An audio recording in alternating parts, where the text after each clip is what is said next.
Welcome to another edition of Story Behind the Music. I am Darren Story, and as we continue to chronicle the story of the Little Red Corvette, I have Mi-Ling Poole with me once again. Hi, Mi-Ling. How are you? Hi, Darren. How are you? I'm great. And as always, Mi-Ling brings very interesting people to help us tell the story. And today we have a guy, Portelli. He is a world-renowned sculptor, and he is done an amazing piece that the inspiration is Prince. And it just so happens that Mi-Ling is a part of this piece. It is the hood of a car. Correct, Guy? How are you? Yes, I am very well, thanks. Well, I always start my sculptures with what I call the shadow. So when I consider doing a pop star, I will look at the other side of the coin. So if it's Jimi Hendrix, then it'll be the Vietnam War. If it's Frank Sinatra, it will be Las Vegas. So with Prince, I was looking for a starting point. I'm a very visual person, and the great thing is Prince's music is incredibly visual. Mm-hmm. And so that was just brilliant, something so easy to tap into. And I was fortunate to pop down the road to an American car workshop and said to the chap, this might seem a strange question, but I need a Corvette bonnet. And he said, well, what car is it? I said, well, actually, it's going to be a sculpture. And he said, well, what's the sculpture of? And I said, well, it's going to be Prince. He said, I know exactly what you want. You want a 69 Corvette. And he says, I've got one. He says, it took me about 2 months to persuade him to go to his storage and get this bonnet out, this hood out. And he gave it to me at a very low price, so on condition that I would then take it back and show him the finished piece. And Wow. He got very enthusiastic about the whole project. And the fact that he could actually say, you need this 69 Corvette bonnet, this Corvette hood. This is the one you need. And when you start a project with that enthusiasm and almost you follow it, it takes you. It's got a life of its own.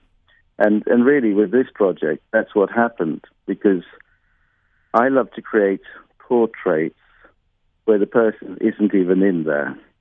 So this is a portrait of Prince through song titles, which makes it abstract. But the fans can just look at this and say, oh, I can see When Doves Cry, 1999, Kiss. They can read it like a book. Yeah. And quite often they tell me song titles that I didn't even know I put in there. So, but there's also lots of subliminal things you'd never find, because they're very below the surface. But also the psychedelic. I mean, this is a Corvette hood which is then glass mosaiced, so it's a really psychedelic piece. So It's beautiful. And you did this in 2016 when he first passed away, correct? When did you complete the first hood? The first version, I should say. The original version. I think it's got 17 engraved in it, so I think it was finished in 2017. Okay. Yeah, so it took about nearly a year to do it. Wow. So it's, I mean, not that I work on it for the whole time for a year, but you've got to, the research comes to you quite slowly. And you can't just go in a straight line from start to finish, because there is no roadmap. You actually have to find your direction. Yeah. And if you try and do it too quickly, you don't have the information. You came to me even after the job was finished. I pitched it out on social media, and then suddenly I get this Facebook connection or saying, I'm the girl, and I'm going, what girl? Well, let me tell you, when I saw it, Guy, I was in a moment. It was like in the middle of the night, I think. And I was looking through Facebook, and I saw this Prince sculpture, and I go, oh my God, that's so beautiful. And I looked at all the songs, and I was just kind of really emotional. And so I said, I wonder, should I tell him that I'm the girl? And so I said, I think I said to you, this is beautiful. And by the way, I'm the girl who was the inspiration behind the song. I didn't think he would respond to that. I didn't know. I was just letting him know I loved it. Well, what I love with my work is collaboration. I'm one of these artists that loves to get feedback. I love people to have input into what I do. I don't sort of ring fence it and say, well, it's mine, it's all about me. I mean, I love my work to go out into the public domain and for people to relate to it. I mean, I go to so many art exhibitions these days. They're very clever, they're slick, but you walk away and there's no passion. Mm-hmm. And so when this email comes back, to me, it's like, this is really working, because I'm putting something out there, and then somebody's coming back to me and then giving me additional information. And to be able to, get your photograph and then dig out some of the tiles and then put you in there looking over Prince's shoulder. You're giving me chills. That adds a whole different dimension to me. And it just takes it to the next. What I always described as the magic. You get 99% of the way with a piece of art, and the last 1% is the magic. And sometimes you find it, sometimes you don't. Sometimes it's given to you. And actually, the project might sit around for years, and then suddenly the magic comes, and that transcends the whole expectations of what you can achieve.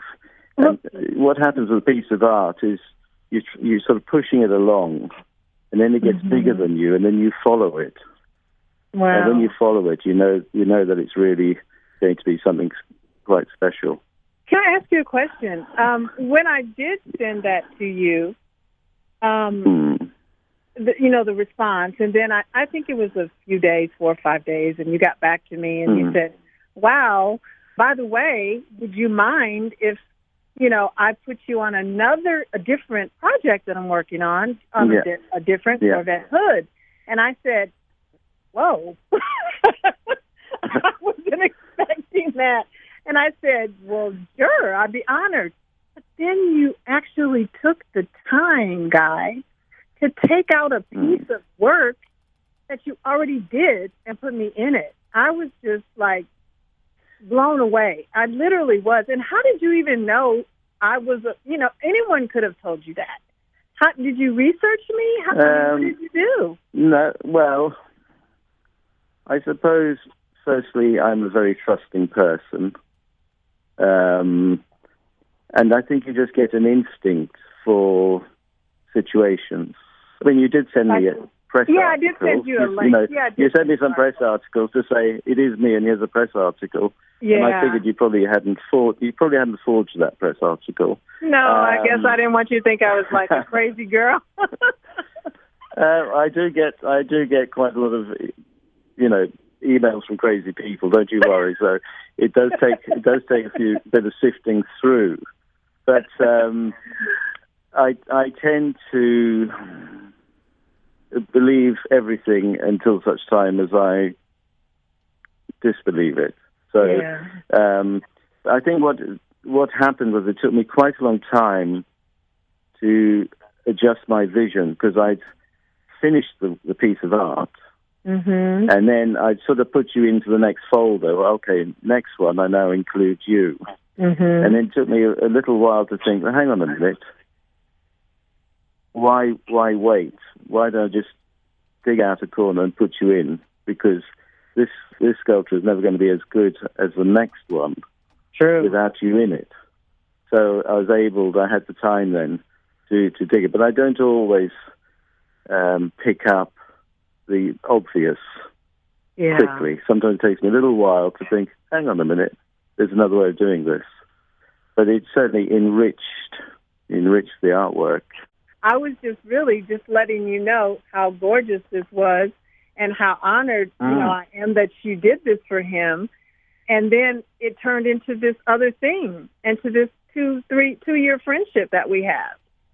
Yeah.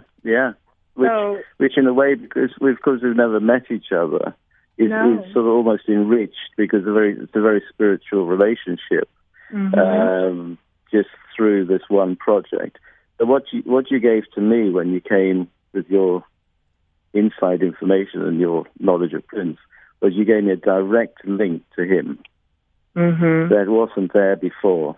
I was working in isolation. I was working with videos, I was working with photographs, I was working with second-hand information.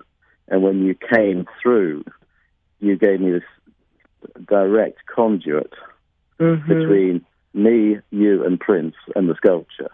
Yes. And it transformed, it just moved it onto a next plane, and it made it. I mean, one of the things I say to people, and when I was young, I wanted to be an archaeologist. Wow. But now I make the pieces I would like to have found.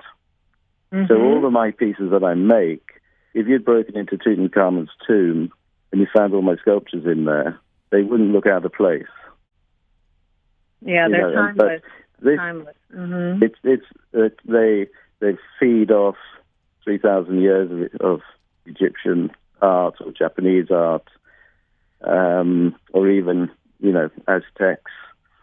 So I want what I do today to be sort of social history, to reflect our time. So that in 500 years, when this is in a museum, people will look at it and they'll be able to read it and say, that's all about this amazing musician who lived at this period of time. So it's not about now, it's about creating things that represent our time on Earth. And when I look around at what my colleagues are doing, there's not going to be much left in 500 years. Much of it is transitional. It's made of paper, it's made of fabrics, or people aren't going back to the classical bronze castings and all that type of thing. And if they are, they're really not reflecting our time and place. Absolutely. So really, I'm like the person making the things for Tutankhamun's tomb. And funny enough, we've actually got Tutankhamun in London at the moment. But when I saw it first time back in the 1970s, it had such a profound influence on my work to see all this amazing golden, this precious stone. Wanted to own it, but now I have to make it. Well, I can't wait to see it because we have been trying to meet up for 2 years. So now we are going to meet at the Poole Art Festival in South Beach. I'm packing my bags as we speak.